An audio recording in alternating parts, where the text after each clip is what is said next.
Reports say there's low voter turnout in the referendum on Zimbabwe's new constitution.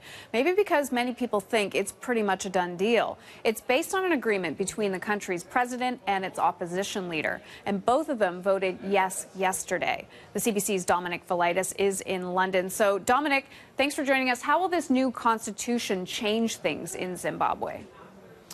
Well, Hannah, if it's approved, if it's voted in, and the indications are that it will be, then things will change considerably for Zimbabwe. There are a whole range of democratic reforms that are being proposed here, and amongst the key ones, the ones which are getting all the headlines, is the creation of a new Bill of Rights which would protect Zimbabweans from torture, from cruel, inhumane and degrading treatment or punishment, as the wording goes. This new constitution would also stipulate freedom of expression in Zimbabwe and, crucially, a free media for the country. Now, there are also proposals to limit the terms of the presidency, to reduce presidential powers to pass authoritarian decrees, for example.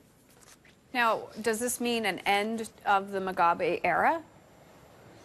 Well, in theory, no. The new constitution also proposes limiting the president's office to 2 5-year terms, and under the proposals this new limit would not be applied retrospectively, meaning that Robert Mugabe, who's led Zimbabwe since independence in 1980, and is 89 years old, could stand for re-election this summer. Zimbabwe, of course, is ruled by two parties, Mugabe's ZANU-PF party and the MDC, the Movement for Democratic Change, which is led by the Prime Minister Morgan Tsvangirai. And this was a power-sharing arrangement made in 2008 to resolve what was a violent dispute over the results of the last election. Now, both leaders are expected to stand for the presidency. Both are urging their supporters to back this new draft constitution. And although there has been some tension, some violence ahead of the referendum, it is expected to be approved.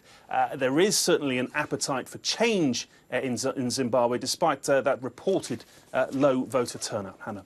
Thanks for the latest on this, Dominic. Thank you.